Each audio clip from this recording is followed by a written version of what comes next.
Szegedi Tudományegyetemen megpróbálják bevezetni a Neptun rendszert, azonban azokról az egyetemekről, ahol ezt már bevezették, nagyon sok kritikát kapott. Úgy gondoltuk, hogy megkérdezzük, mi a véleménye a budapesti egyetemistáknak a Neptunról. Lehet egy gyors kérdésünk? Szegeden be akarják vezetni a Neptunt, mit üzennél a szegedi egyetemistáknak? Mi a véleményed a Neptunról? Hát kitartás is türelmet hozzá. Igazából nagyon sok mindent megkönnyítene, ha normálisan működne, csak nem működik normálisan.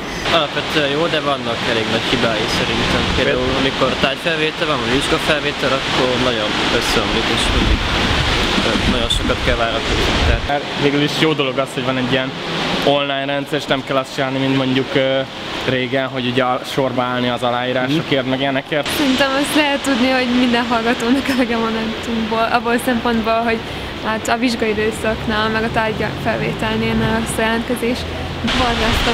Borzasztó? Köszönjük szépen! Dögöljön meg a Neptun rendszer úgy, ahogy van. Én nem szeretem egyébként. Hát elég sok gond van vele igazából. Vizsgaidőszakban sok probléma vele. Ha be akarják vezetni, akkor legyen megfelelő szerver mögötte. És hogy ne omoljon mindig össze.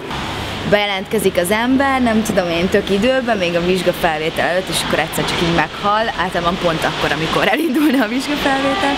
De amúgy alapvetően nagyon sok mindent megkönnyít. Rengeteg szenvedést okozom már az életemben, mert se vizsgát, se órát nem tudtam sokszor úgy felvenni, ahogy eredetileg terveztem. Néha kicsit lassú. Hát amikor tárgyfelvétel van, akkor elég gyakori probléma, hogy nem engedi be a diákokat. Legutóbb is csak 2 órát vártam arra, hogy kilökött, amikor megnyílt a tárgyjelentkezés, és mire újra bemehettem, úgyhogy Jó, erre nem árt felkészülni. De arra fel kell készülni, hogy sok felháborodás lesz azért, mert kidob a rendszer. Amikor tudom, akkor nem használom. Tehát, hogy így elkerülöm, úgyhogy mi így jó barátok vagyunk, messziről szeretjük egymást. Az LTR ez bizonyos szempontból lehet is stabilabb, mert én csak hallottam, nem használtam, úgyhogy...